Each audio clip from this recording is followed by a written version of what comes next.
Assalomu alaykum qadrli teletomoshabinlar. Efirda Toshkent telekanalining teletahlil ko'rsatuvi. Respublikamizning poytaxti Toshkent shahrining barcha hududlarida bo'lgani singari Yangi Hayot tumanida ham yangilanishlar, islohotlar, o'zgarishlar jadallik bilan davom etyapti. Tumandagi barcha korxona tashkilotlari singari tuman kambag'allikni qisqartirish va bandlikka ko'maklashish bo'limi tomonidan ham aholi bandligini ta'minlash, tadbirkorlikka yo'naltirish, qolaversa tadbirkor bo'lish istagida bo'lgan fuqarolarni qo'llab-quvvatlash borasida qator ishlar amalga oshirilyapti. Aynan shu ishlarda tumandagi mahallalarda faoliyat ko'rsatayotgan hokim yordamchilari faoliyatini ham alohida ta'kidlash o'rinli. Demak, bugungi ko'rsatuvimizda aynan hokim yordamchilari tomonidan qolaversa, bo'lim tomonidan amalga oshirilayotgan ishlar haqida mulohaza yuritamiz, raqamlarga, tahlillarga e'tibor qaratamiz. Yangi Hayot tumani Toshkent shahridagi barcha sohalari rivojlanib borayotgan iqtisodiy salohiyatga ega hududlardan biri hisoblanadi. Keyingi yillarda tumanda sanoat, ishlab chiqarish, xizmat ko'rsatish hamda servis sohalari jadal rivojlanib bormoqda. Aholini ish bilan ta'minlash borasida Yangi Hayot tumani kambag'allikni qisqartirish va bandlikka ko'maklashish bo'limi tomonidan ham qator ishlar amalga oshirilyapti. Jumladan bo'lim tomonidan 2026-yilning o'tgan davri davomida 3878 nafar aholini doimiy ishga joylashtirish belgilangan bo'lib, amalda bu ko'rsatkich 123% ga bajarildi, ya'ni 4755 nafar aholining bandligi ta'minlandi. Bu borada mamlakatimiz prezidentining 2026-yil 5-fevraldagi 2026-yilda hududlarni yangicha yondashuvlar asosida rivojlantirish orqali aholi daromadlarini oshirish, barqaror ish o'rinlarini yaratish hamda kambag'allikni qisqartirish chora-tadbirlari to'g'risidagi qarori dasturul amal bo'lib xizmat qilmoqda. Qaror ijrosini ta'minlash borasida tuman miqyosida 9159 nafar aholi doimiy ishga joylashtirilishi, 13129 nafar aholining daromadi oshirilishi, 13828 nafar aholining ish o'rinlarini soyadan chiqarish hisobiga bandligini ta'minlanishi rejalashtirilgan. Qolaversa, joriy yil 9 oy yakuni bilan 10,000 nafar aholining daromadi oshiriladi. Shuningdek, yil yakunigacha ishsizlik darajasi 4% ga kamaytirilishi rejalashtirilgan. Alisher, assalomu alaykum. Assalomu alaykum. Ishlar yaxshimi? Asosiy e'tibor bugungi kunda shu tuman bo'limi tomonidan tabiiyki aholi bandligi. Bugun davlatimiz, hukumatimizning bosh siyosatidan biri aholi bandligini ta'minlash, ularni ish bilan ta'minlash, yangi ish o'rinlari yaratish. Mana bugun 6 oy yakuni o'z nihoyasiga yetdi. Agar tahlil qiladigan bo'lsak, Yangi Hayot tumanida mana siz faoliyat ko'rsatgan bo'lim tomonidan bu borada qanaqa ishlar qilindi? O'tgan yillarga solishtirganda ijobiy o'zgarishlar bormi? O'zgarishlar katta. Muhtaram prezidentimizning 2026-yil fevral oyida 49-sonli qaror bilan bandlik ta'minlash bo'yicha bir qancha rejalar belgilab berildi. Raqamlarga e'tibor qaratadigan bo'lsak, 4595 ta aholi bandligi ta'minlangan. Demak, birgina bu joriy yil 6 oyda. 6 oylik mobaynida belgilangan. Amalga oshirilgan ishlar bo'yicha. Soyadan chiqarish bo'yicha norasmiy ishlayotgan fuqarolarimizni legallashtirish bo'yicha amalga oshirilgan ishlar bo'yicha 6820 nafar aholini faoliyatini legallashtirishga erishildi. Yana bitta narsa e'tibor qaratadigan bo'lsa, yil yakunigacha mana shu Yangi Hayot tumanida aholi bandligi necha foizga o'sadi, necha nafar fuqarolar ishga? Hozir qaror bo'yicha belgilab olingan bizlarga 36116 nafar fuqaroni bandligi ta'minlash rejasi qo'yib berilgan. Bu uchun tumanda imkoniyatlar bo'ladimi? Imkoniyatimiz katta. Hozir bizlarda yangi tuman bo'lganligi uchun bizlarda ishlab chiqarish, sanoat zonalari keng rivojlanib bormoqda. Bugungi kunda metron tagida tashkil etilayotgan mana bu noturarlar xizmat ko'rsatish obyektlari deymizmi endi uni. Prezidentimizning Sergeli tumaniga bo'lgan tashrifida ham bunda bir qancha mutasaddi rahbarlarimizga topshiriqlar berildi. Aholini mana bu kambag'al oilalardan, aholi ishsiz qatlamidan shu tadbirkorlik subyektlariga jalb qilish rejasi qo'yib berilgan. Mana bu 2-bekat, ya'ni O'zgarish mahalladan 3-bekatga, Sergeli bekatigacha bo'lgan hududda qariyb 20 ga yaqin tadbirkorlik subyekti ochilib ishga tushirildi o'zi. Undan tashqari ham hozir da'vogarlar bo'lsa kerak. Hozir o'sha Sergeli bekatidan Chinor bekatigacha bo'lgan hududda qurilish ishlari amalga oshirilyapti. Ularda ham tez orada ishga tushirilish rejasi qo'yilgan. Mana shu birgina yer usti metro bekatining ost qismida o'sha do'konlar, tadbirkorlik subyektlari faoliyati, xizmat ko'rsatish ishga tushsa, ana shu aholini, yaqin atrofdagi aholini ham menimcha bandligi ta'minlanadi. Bugun bormi shunaqa ishlayman deganlar? Sergeli, Yangihayot tumanidagi o'sha metro bekatiga yaqin hududlardagi aholini bandligi ta'minlash bo'yicha hozirgi ishga amalga oshirilmoqda. Ana shu bitta savol, mana o'zidan bevosita mahallalarda hokim yordamchisi faoliyat ko'rsatgansiz. Bu yangi g'oya, yangi yo'nalish, bevosita shu davlatimiz rahbarining tashabbusi bilan yo'lga qo'yilgan yo'nalish. Mana bugun 30 ta mahalla fuqaro yig'ini bor Yangihayot tumanida. Nazarimda hammasidan hokim yordamchilari faoliyat ko'rsatyapti.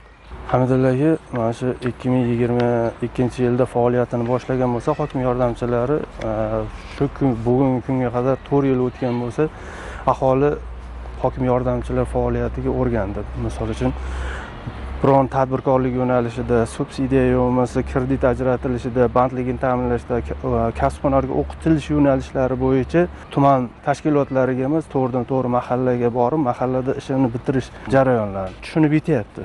Bugungi kunda mahalla yettiligi tashkil etilgan bo'lib, bu yerda bank xodimlari, bank agentlari biriktirilgan, ular orqali kreditlarni rasmiylashtirilishi, kasb-hunarga o'qitilish kerak bo'ladigan bo'lsa, agar fuqarolarni bandlikka olib kelib, bu yerda voucher asosida kasb-hunarga o'qitilish yo'lga qo'yilgan. Ma'lumki, band bo'lmagan aholi, xususan xotin-qizlarni doimiy ish bilan ta'minlashda kasb-hunar o'quv markazlari faoliyati muhim o'rin tutadi. Ayniqsa mahallalar orqali voucher yo'llanmalarining ajratilayotganligi bu jarayonda o'zining ijobiy natijasini bermoqda.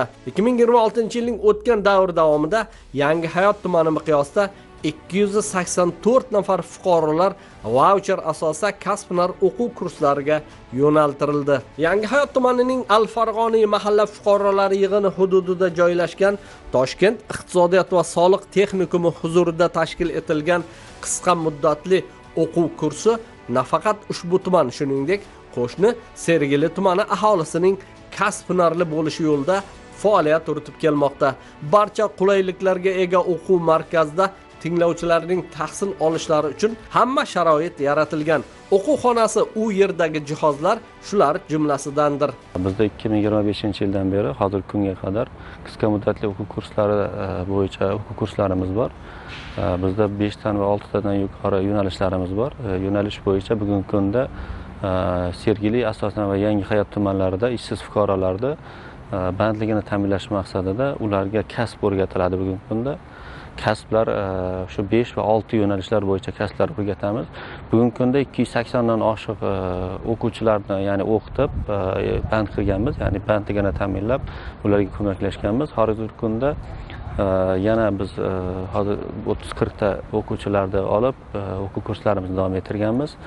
Bizni korxonalar bilan o'zimizning shartnomamiz bor. Biz tugatgandan keyin bizda tugatgan har bitta fuqaro yo'nalishi bo'yicha o'zini ishga joylashtirish bo'yicha shartnomalar qilganmiz.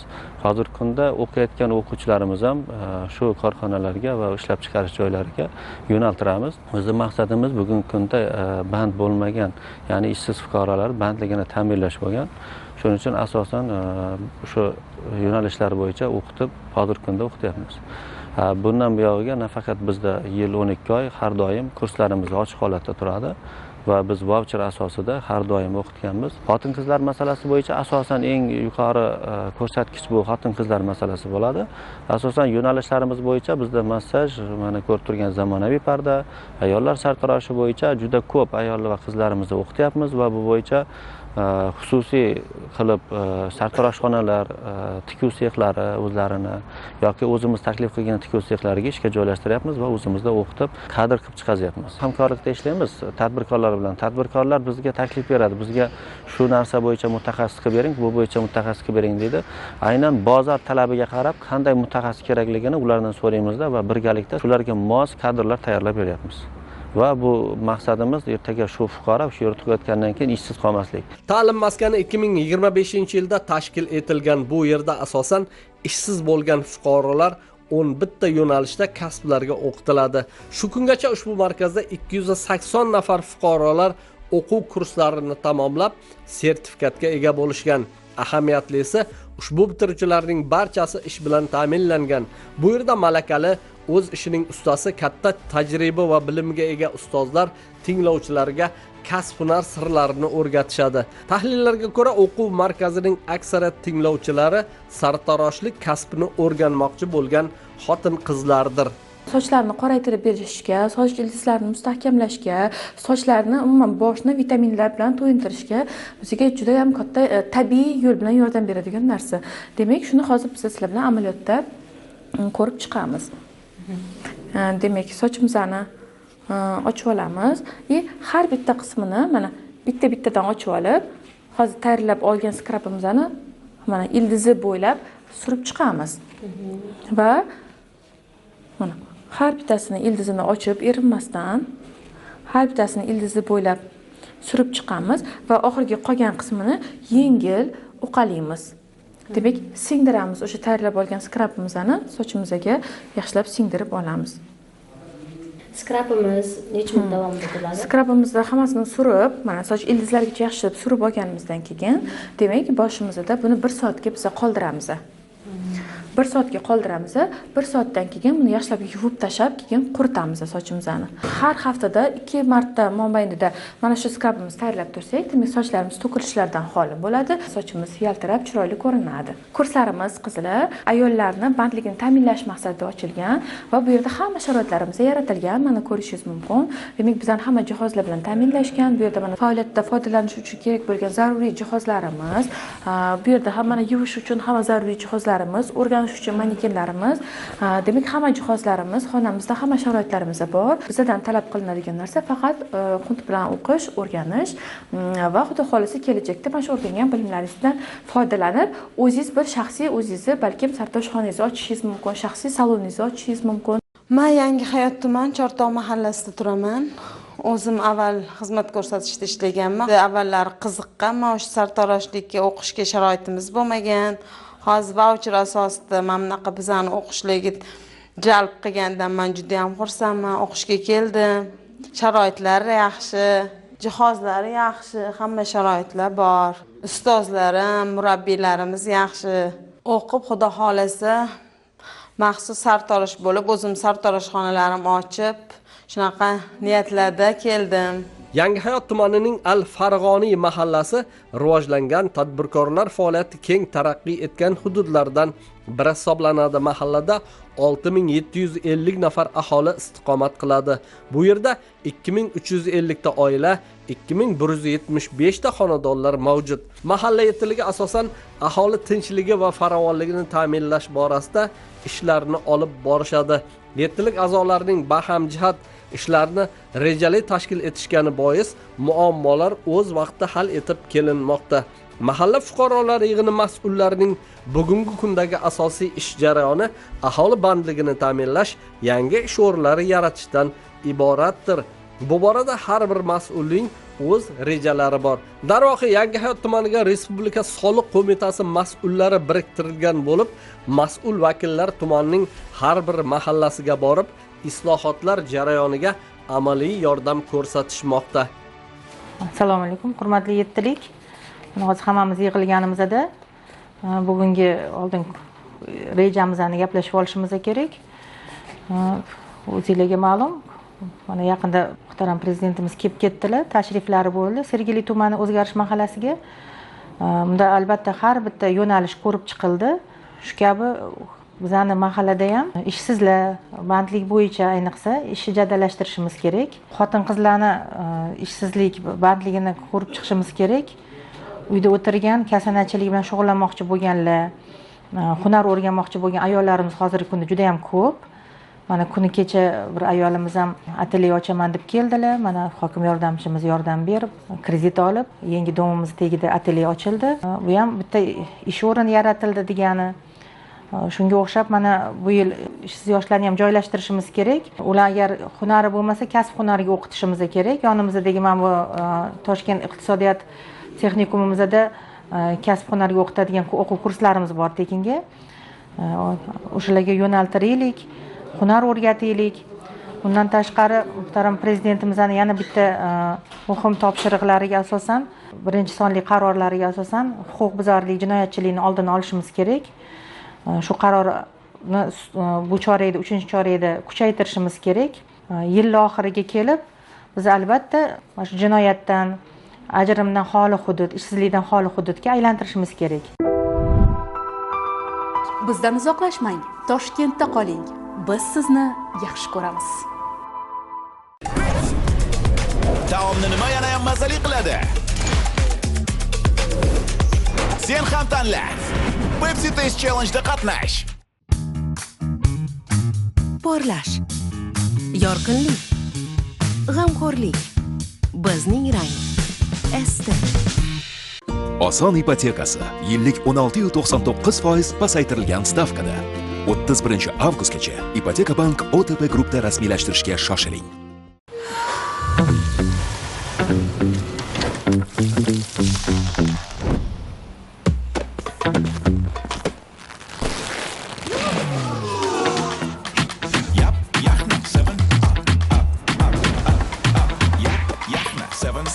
Mojito, yap-yaxna. Bo'ldi.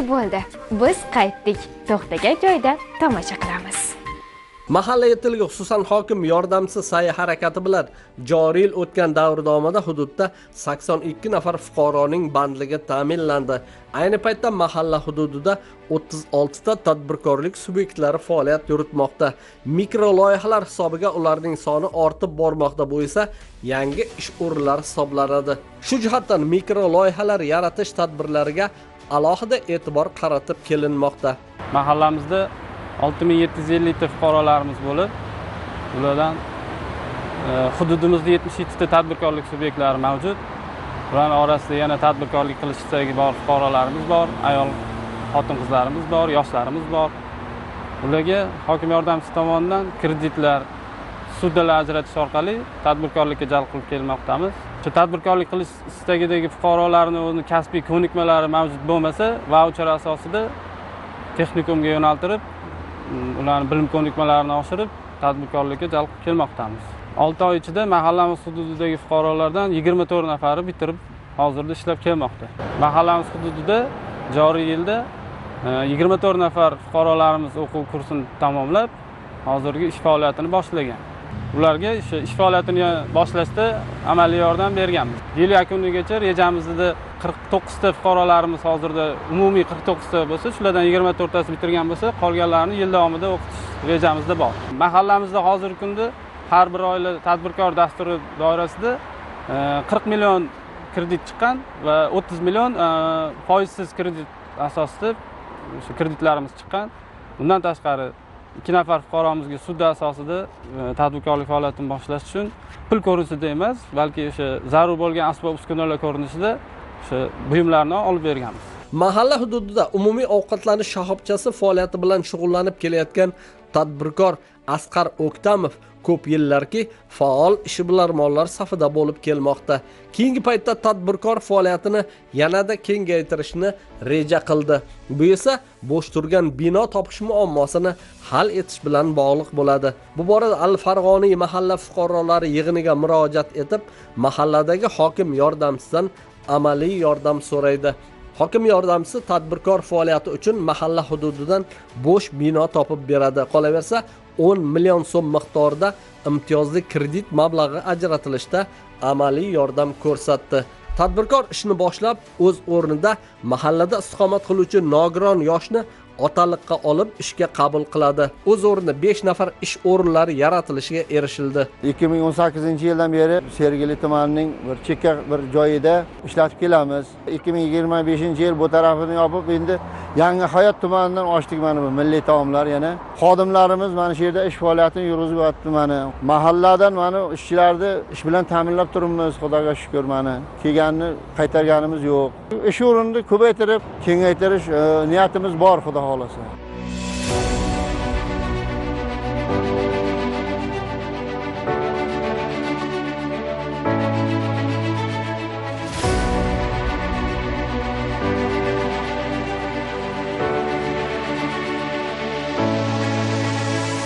Yangihayot tumani miqyosida 2026-yilning o'tgan davrida yangi ish o'rinlari yaratish, tadbirkor bo'lishni rejalashtirgan fuqarolarga amaliy yordam ko'rsatish, mikro-loyihalarni ishga tushirish borasida Fayzli mahallasi yettiligi, xususan mahalladagi hokim yordamchisining faolligini alohida ta'kidlash joiz. Buni raqamlar bilan tahlil etadigan bo'lsak, joriy yillikdan davr mobaynida 8 ta mikro loyihalar ishga tushirilishi natijasida 40 ta ish o'rinlari yaratildi.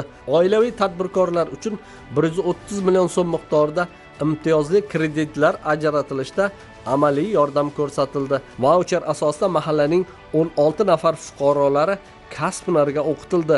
Kambag'al oilalar reyestrida turgan 25 nafar fuqarolar hokim yordamchisi tomonidan amalga oshirilgan ishlar natijasida ro'yxatdan chiqarilishiga erishildi. Fayziya mahallamizda 4800 ta aholi, 1100 ta oilalar soni bo'lib, hozirgi kunda 6 oylik rejalarni bajarishda mikro loyihalar sayxonobod tajribasi bo'yicha mikro loyihalar shakllantirganmiz. Hozirgi kunda 8 ta mikro loyihalar shakllantirib, 40 nafar ishchi o'rinlar yaratilgan bo'lib, 55-sonli qaror bo'yicha imtiyozli kreditlardan 6 nafar fuqarolarga kreditlar ajratilib, hozirgi kunda monitoring natijasida yaxshi tizimlar rivojlangan, yo'lga qo'yilgan, tadbirkorlik bilan aholi ishlab kelmoqda. Bizning 7 yillik faoliyati yaxshi tizim tashkil qilingan, hamma resurslar bor. Yo'l xaritani har 3 oyda choraklikda shakllantirib, tizimli ishda olib boryapmiz. 20 nafar bitiruvchi yoshlarimizni hozirgi kunda 10 nafarini kasb hunarlarga o'qitib, o'zini o'zi band qilib, dasturiy ta'minot, tikuvchilik, pishiriqchilik, sartaroshlik bilan ishlab kelmoqda. 5 nafarini atrofimizdagi korxonalarga ishchi sifatida ishga joylashtirganmiz. Qolganlari oliygohlarga kirishni mo'ljallab turibdi. Mahallamizda 20 nafar ishsiz xotin-qizlar bo'lib, bularning hammasini oilaviy muhitini o'rganib, hammasini o'z yo'liga qo'yib, uyida ishlar qilib berganmiz, uyda ishlashga ehtiyoji borlarni ishlarga joylashtirganmiz. Yurtimiz azaldan hunarmandlar istiqomat qiladigan hudud hisoblanadi.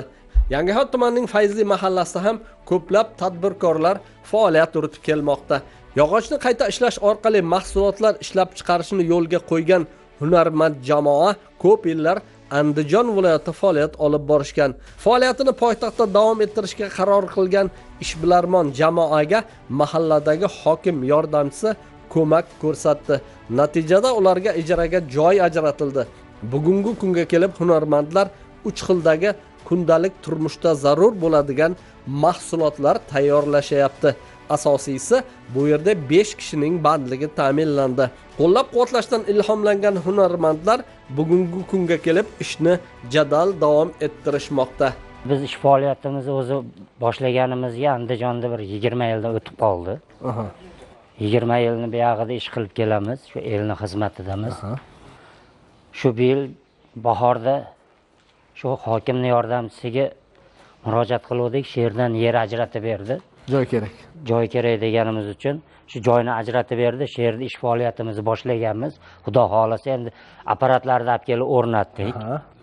Apparatlar ham zamonaviy Xitoy texnologiyalari. Hamma yo'g'i yaxshi. Xudo xolasa bu apparatlarimiz Rossiyaniki.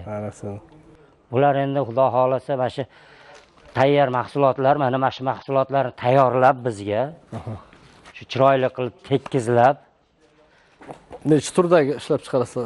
Hozir bizda mana tapchal bu Rossiya mahsuloti bu. Sasna yog'ochlarimiz, shundan ishlab chiqaramiz. Necha turdagi? Shu 3 turdagi mahsulotlarimiz zakatovkalari bu. Hozir 100 ta tapchan so'riga zakas olib qo'yganmiz. Buyurtma olib qo'yganmiz. 1000 ta xon taxtiga buyurtma olib qo'yganmiz. Shu so'rilarimiz ertadan xudo xolasa yurib ishlab tursa, ertadan chiqsa, xon taxtalarimiz billa qo'shilib ketadi. Nechta ishlayapsizlar Sardor? Hozir bu yerda 6 kishimiz. 6 ta ish o'rni yaratildi. 6 ta ish o'rni yaratilgan. Har bir apparatda bittadan odam turadi. Bu mana Xitoy texnologiyasi, bu mana gullarimizni chizib beradi mana. Tapchanni shu gullarini chizib, chiroyli qilib beradi. Zamonaviy ekan. Zamonaviy. Texnologiya ham yaxshi. Oxirgi texnologiyalar bular mana hamma yo'g'i kompyuterlashtirilgan. O'zi shunday knopkani eziladi, knopkada mana shu knopkasida boshqariladi. Hamma yo'g'i shu knopka bilan bo'linadi. Bu tabiiy haligi sifatli ishlab chiqaradi. Sifatli ishlab chiqaradi, hamma yo'g'iga sifatiga talabga javob beradi sifatliga. Yashang. Rejalar qanaqa? Rejalar endi oldinda xudo xolasa rejalarni hozir katta oldimizga maqsadlar qo'yib turibmiz. Shu maqsadlarimiz endi xudo xolasa amalga oshiramiz degan niyatda mana ishlarni boshlab oldik. Xo'p, endi Sardor bitta savol, mana siz vodiydan kelibsiz, 6 kishi ishlayapsizlar. O'zi ishlar rivojlanib ketganidan darak beradi buyurtmalardan. Ha, bugun qanaqa endi hokimlik, ayniqsa sizlar ko'proq mahallama ishlar ekansizlar, mahalla yettiligi. Shunday mahalla yettiligi shu hokim yordamchisi kelyaptimi, yordam beradi?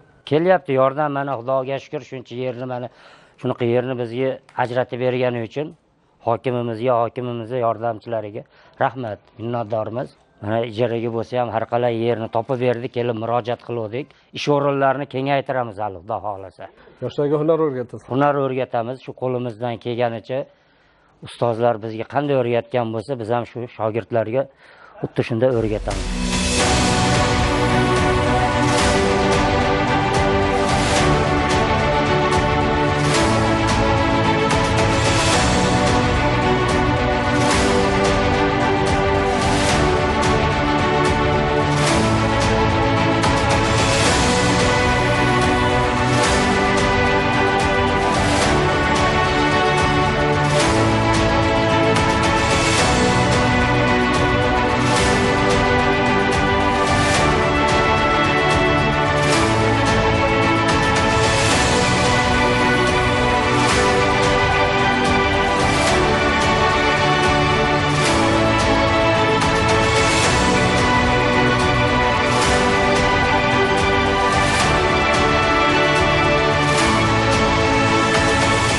Qadrli muxlislar, siz Toshkent telekanalining teletahlil ko'rsatuvini tomosha qildingiz. Ko'rsatuvimiz davomida poytaxtimizning Yangi Hayot tumanida aholi bandligini ta'minlash, ularni tadbirkorlikka yo'naltirish, bu borada zarur chora-tadbirlar ko'rib borish borasida yo'lga qo'yilayotgan ishlar haqida mulohaza yuritdik. Aynan ushbu ishlar doirasida mahallalarda faoliyat yuritayotgan hokim yordamchilarining faoliyatini alohida ta'kidlash o'rinli. Zero bu kabi ko'rilayotgan chora-tadbirlar mamlakatimiz taraqqiyotiga, xususan xalqimiz turmush farovonligini yuksaltirishga xizmat qilishi shubhasizdir. Eslatib o'taman, teletahlil ko'rsatuvini soat 21:00 da har haftaning seshanba kunlari tomosha qilishingiz mumkin bo'ladi. Shu o'rinda sizlar bilan kelgusi dasturlargacha xayrlashib qolamiz. E'tiboringiz uchun tashakkur, xayr, salomat bo'ling.